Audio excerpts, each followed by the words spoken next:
British Columbia has been hit with another 2 earthquakes, bringing the total to 9 over 3 days. The latest quake struck just off Vancouver Island on Christmas Day. The larger of the two was a magnitude 4.9. A series of 6 quakes were recorded on Monday. A seventh, a powerful magnitude 6.2, struck just off Port Hardy on Christmas Eve. There are no reports of any major damage.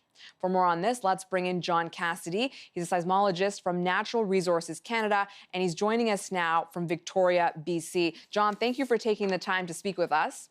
Most welcome. Thanks, Abby. Now, we know that this region is rather prone and more active with regard to earthquake, but is what we've been seeing in the last few days rather normal or to be expected? It is, as one of the most seismically active regions in Canada, it's to be expected, but these have been, it's been an unusual number of larger earthquakes. So we see tiny earthquakes there each and every day, and many, but this has been an unusual sequence of larger earthquakes in that area. And for the most part, the quakes have been about 100 kilometers away from shore, so there haven't been any tsunamis that have been triggered.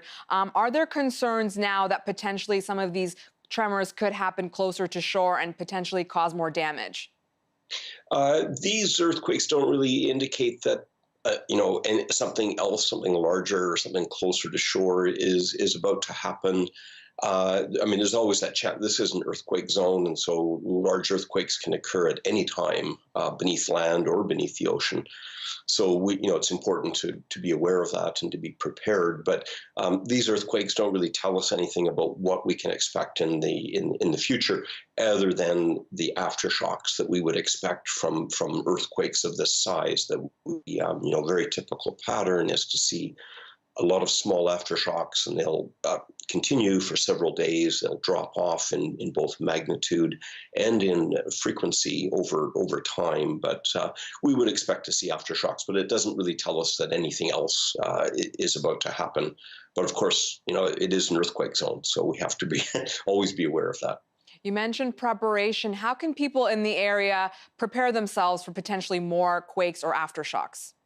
Yeah, there's great information on our colleagues in Emergency Preparedness, Emergency Management BC, Public Safety Canada websites, Shakeout websites. They all have really good information on how to prepare before an earthquake, what should be in an earthquake kit, and the planning for your family or for friends, and what to do during the shaking, what to do immediately after the shaking. So there are a lot of simple things, even having a pair of slippers or running shoes under your bed and a flashlight, so that after an earthquake you can move around your house. Odds are an earthquake will happen at night.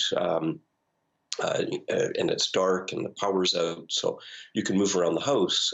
So there are a lot of really simple things. Securing heavy cabinets, bookcases, things so that they're not going to fall over and block the exit from your house. So there's a lot that can be done before and then knowing what to do when an earthquake occurs. Because we know that in the past we've seen very large earthquakes here along the coast of British Columbia. We know that they'll happen again. These offshore earthquakes are really a friendly reminder of a very active earthquake zone. Thanks for taking the time to walk us through that, John. John Cassidy, seismologist from Natural Resources Canada. Most welcome. Thanks.